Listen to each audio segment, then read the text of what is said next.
Hi everyone, I'm back. I can't get enough of going live. No, the light's still coming through the window, and I have energy. So I'm going to read another chapter from. Oh, I think. Oh, there we go. Okay, hi everyone. It's Bridget, and I don't know what you caught there, but I am live, and I'm going to read chapter 2 of my book, Youre Intuitive, a guidebook for hearing your inner wisdom, and then I'll be posting all these videos on what I call UB2B. So they'll be there forever for people to watch if they would like. So I read chapter 1 already. It's somewhere on Facebook if you want to see it there. And I'm going to go to chapter 2, which is just going to be so fun. Maybe I'll do 3 of these today. Thanks for listening. If you are, I'm honored to have you. All right. Chapter 2. You're important. It's true. No pressure, but your snowflake design truly outdoes the rest. You cannot be copied. You live in a state of utter uniqueness. Now, get to work. What would be the point of all this uniqueness if you didn't have a role to play? You can't just run around all skilled and caring and fall flat in the important department. You're important. I know this. I feel it, and that matters. I teach intuition. Feelings rock. Trouble is, you have your whole lifetime to trust and track your unique role. It does take a while, but that meandering path gets more satisfying and enticing if you use total respect for your wishes, inner longings, and intuitive knowings to guide you. Let's go there, to the unfrosted cake of the matter. How do you feel your intuition? Ignore everyone. Truly, just do it. They won't mind. You may disappoint, frustrate, or tick off a large group of former fans, but they'll just find someone else to place judgment upon once you become too slippery and happy to catch. You can't please others all the time. And when you first start to hear your inner workings and struggle to acknowledge them, you'll find some people really dig your efforts. They might even ask about your strange behavior and seek to join you.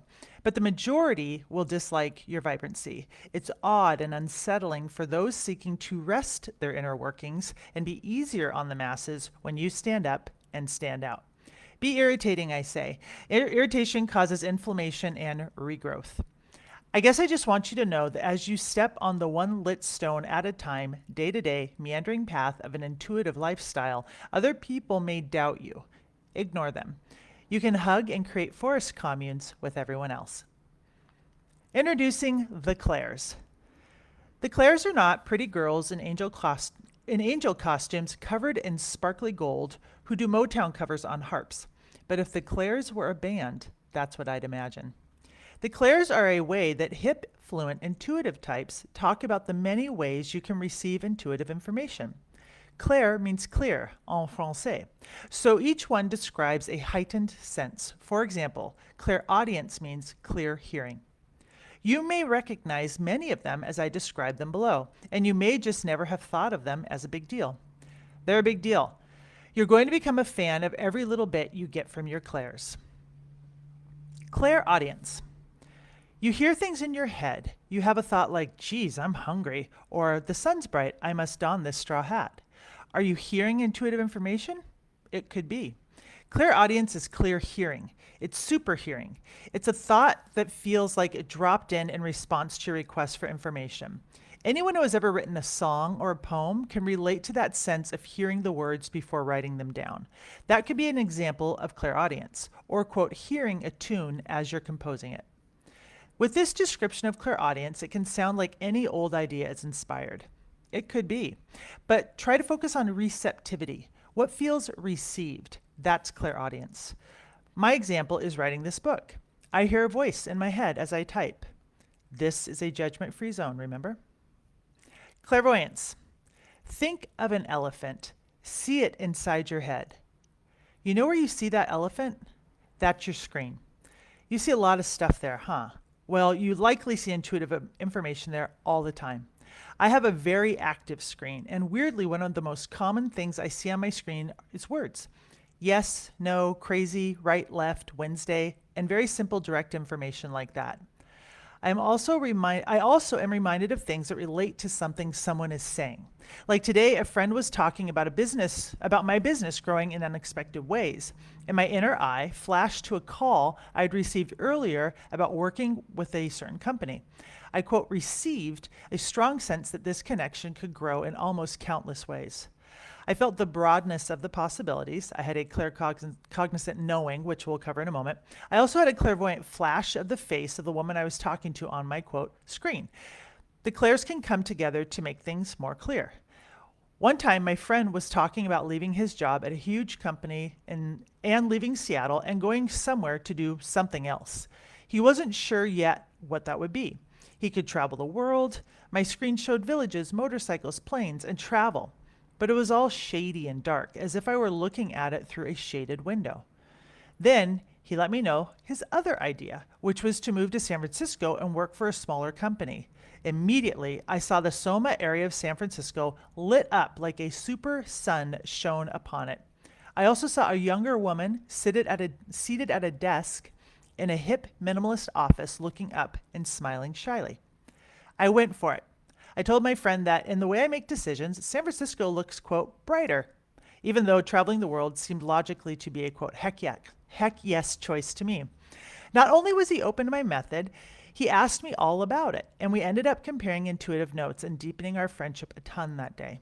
By the way, he did end up choosing San Francisco, living in the Soma neighborhood, and a younger gal at the company had a very obvious crush on him that he gently ignored. Oh, heartache. I don't always get tons of info, but sometimes I do, and I try to share it without making it sound too mystical. To me, it is and it isn't. It's just good decision making. Sentience. Here is my favorite clair, and one of my strongest. Sentience implies physical sensations like chills down your back or muscle relaxation in response to an appealing idea. It has its ups and downs. I wish I had known earlier in life that I should really pay attention to my very, very strong physical reactions. I really feel that I do or don't like ideas in my body. I'll get so tight when someone suggests an idea I don't like, or even a person enters the room whom I intuitively do not trust at all. For example, if I want to get work done and someone is needy or pushy about wanting my time, my right leg will seize up. And I want to step forward. I want to go. I know to tell them no and see if I can negotiate a different plan. If I get locked in pain in a setting, I hustle to leave or separate myself from it energetically. Woo, I know, but essential as I become more sensitive. I think not listening to this, quote, gift is why I became so sick in med school. I noticed and ignored a lot of physical sensations on my way to getting there. I was just so tired. I also ignored feelings of relief, clarity, and lightness when I thought about not going to medical school and instead pursuing a more artsy lifestyle. I tend to get chills or truth bumps, as my friend calls them, when I'm talking to other people or listening to a talk on YouTube or a song. They let me know, this is good. There's some truth here for you to learn. You can relate, listen. If they come across the back of my neck, what I just said is true. And it tends to be like a prediction, like they'll marry or she wants to move. Or a lyric in a song can say something deep like, I bet everything on my red wedding ring, and I'll get chills and I'll think of my love. I can't conjure these chills, and when they come, they are powerful. When I get chills when someone's talking about a decision, I'll say, wow, when you say that, I get chills.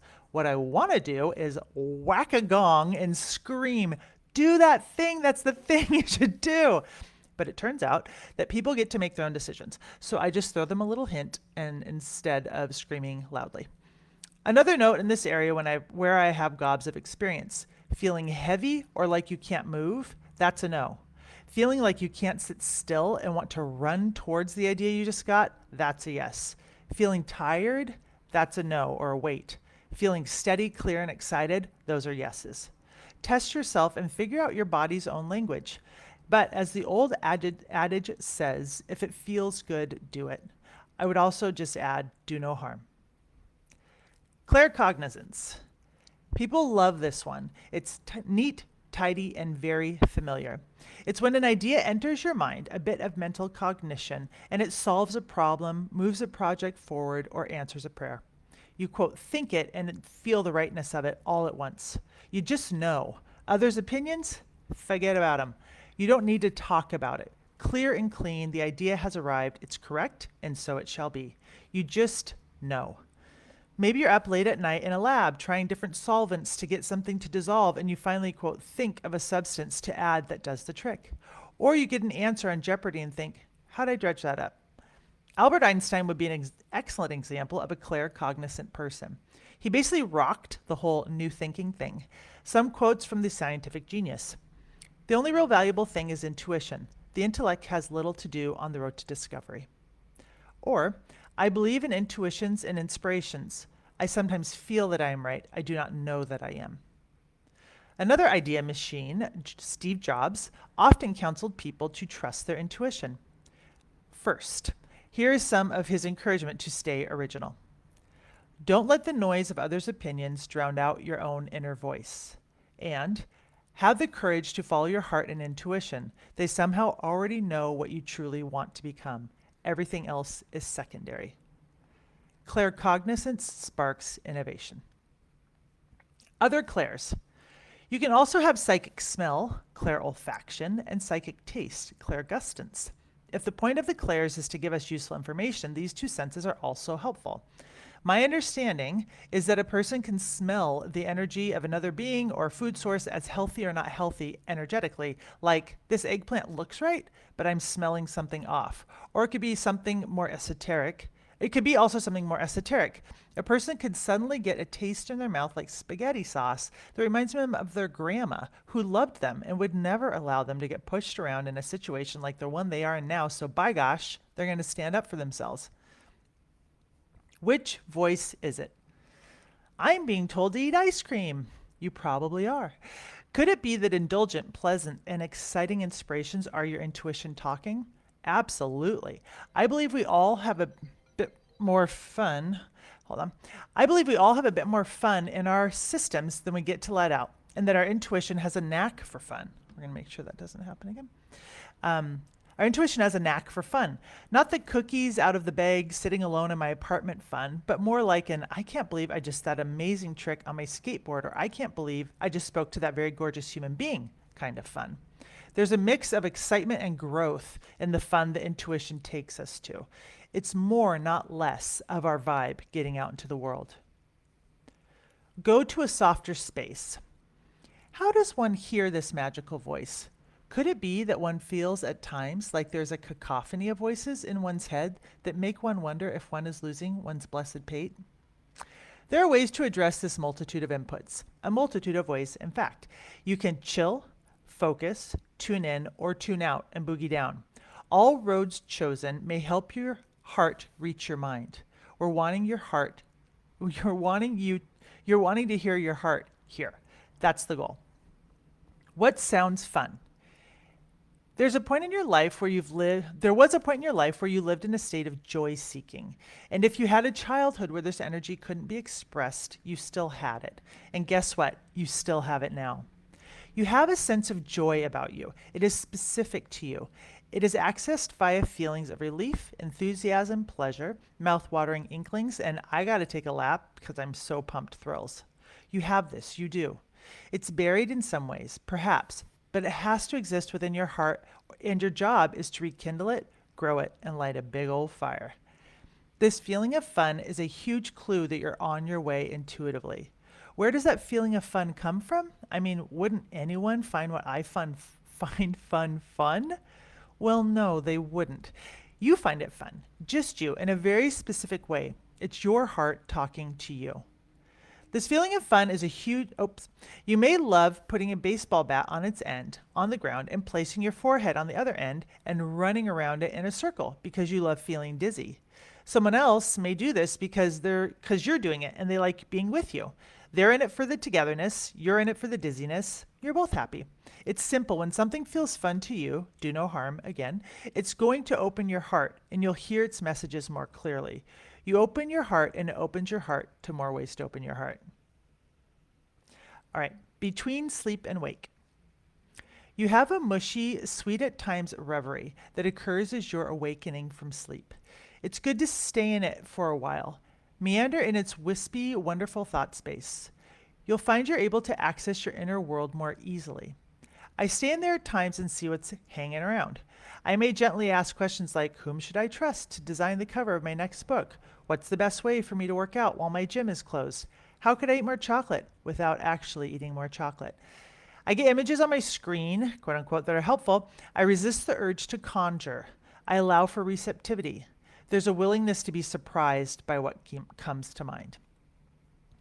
Middle of the night. Boo. Middle of the night awakeness. Judgment. Fear. Why is this happening to me? Ugh, bummer. I get it. I don't like being up at 3 a.m. and 4 a.m. and those hours either when I'd rather be sleeping. Doing an early morning hike up a snowy mountain at that time would be wondrous. Lying in bed knowing I have an alarm set for 7 a.m. is not as nice. Or is it? Why are we awake at these times? I'm learning more and more that there's something from my inner world I'm not hearing that is keeping me awake. Also, caffeine. Teeth grinding at night has a similar energy. I have something to say. I have something to address. I need to speak up or take action. It's not always easy to hear these things during the day, especially if they are major blind spots for us, such as, well, I always have mean coworkers and unfulfilling jobs. Or, it's not actually possible for me to get my needs met in a relationship, so we're good in this mediocre zone of silently longing to be understood. Whoops. Actually, neither of those two attitudes suits your magnificence. What I do is ask my inner wisdom what it is I can't hear during the day. Then I try to take deep breaths, clear my mind, and listen. It's a practice that is fruitful about 80% of the time. I like to put a hand on my heart and a hand on my stomach. It helps me focus on my body and stay in the moment. And I may find clarity, see improvements I could make, and hopefully fall asleep. Breathing meditation. Breathe anytime you are stressed, truly. Whether you're about to enter a meeting with coworkers who drive you nuts or are leaving home for the first time, giving yourself a breath means you are reclaiming your connection to yourself in that moment and offering some hope to your heart.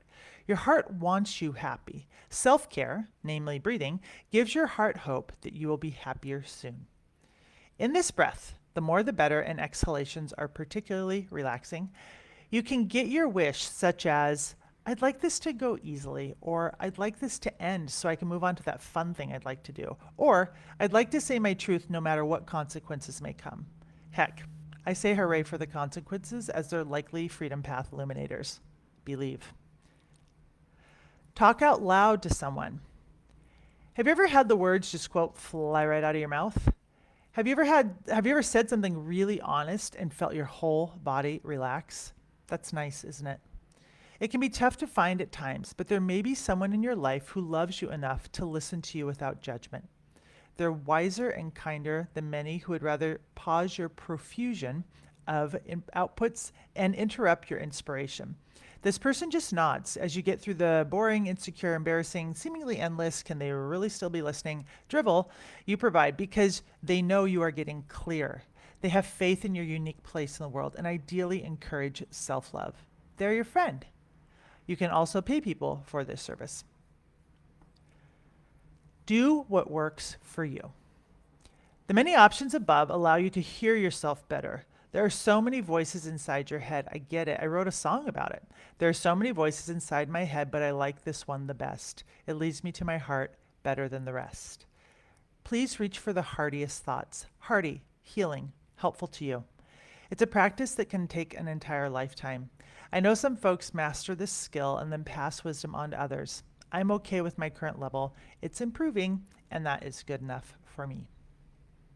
All right, we made it through another chapter. You're all peaches and cream for listening. It's getting dark out, so I'll stop here. This is the book. It's on Amazon if you want to have your own copy, but you can just sit here and listen to me read it to you if you'd like. Thanks for your time. Happy Facebook to everyone, and I'll be putting these on YouTube as well.